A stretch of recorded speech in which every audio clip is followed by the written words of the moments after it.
And so, Netflix adaptation of Remarkably Bright Creatures may stay true to the emotional heart of the best selling novel, but director Olivia Newman says the movie was never meant to be a scene by scene recreation of the book.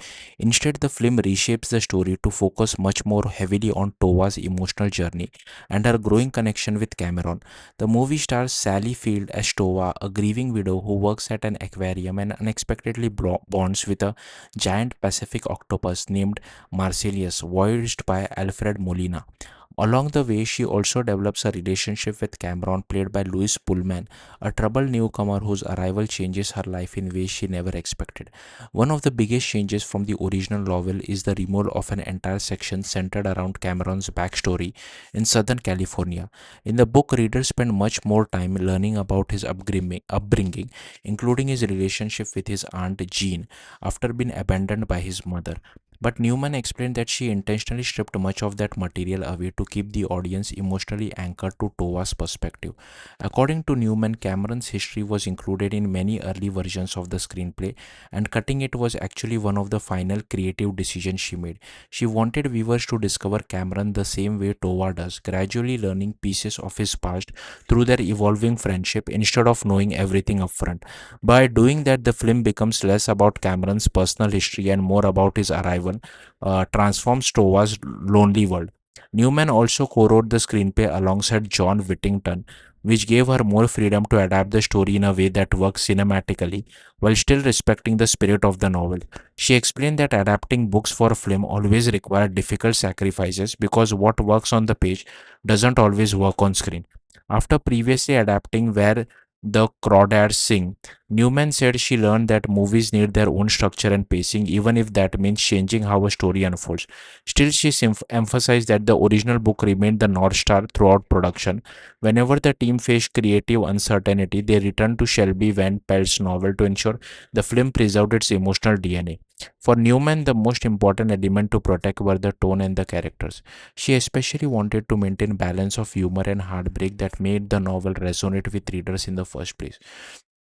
To help bring the fictional world of Sowell Bay to life, Newman traveled to Port Townsend, a small coastal town near Puget Sound, during the writing process. Spending time there helped her understand the atmosphere of a close knit Pacific Northwest community and inspired the feeling she wanted the movie to capture. Newman also drew from her own upbringing in Hoboken, where generations of families knew each other and personal histories were impossible to escape. That sense of familiarity became especially important when shaping Towa's relation with the town's supporting characters. Newman said the film explores how painful it can be to remain around people who know every part of your past, especially while dealing with grief. She wanted the audience to feel why Towa sometimes pull away from longtime friends even though they deeply care about her. Casting also played a major role in shaping the adaptation. Interestingly, author Shelby Van Pelt had imagined Sally Field as Tova while writing the novel itself. Producers approached Field early in development, and Newman admitted that knowing Field was attached made her feel even more excited to direct the project because she already heard the actress delivering the dialogue while reading the book. The same thing happened with Alfred Molina as Marcellus. Newman said that once Molina recorded his line, the octopus character finally felt alive. Marcellus needed to sound sarcastic and grumpy while still carrying warmth and emotion underneath, and Newman believes Molina perfectly captured that balance. Creating Marcellus visually, however, was one of the film's biggest technical challenges. Newman revealed that the production spent 6 months researching octopus movement and behavior before filming even began.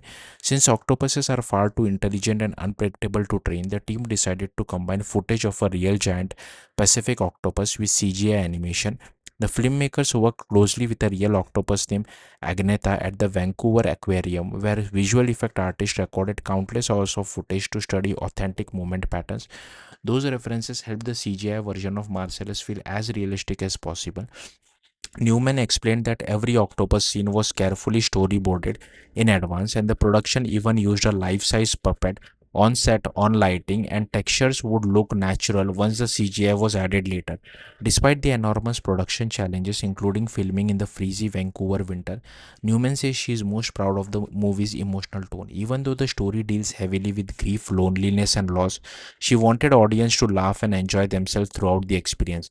According to Newman, both Sally Field and Louis Pullman brought a natural humor to the set that helped the film maintain that balance between emotional weight and warmth.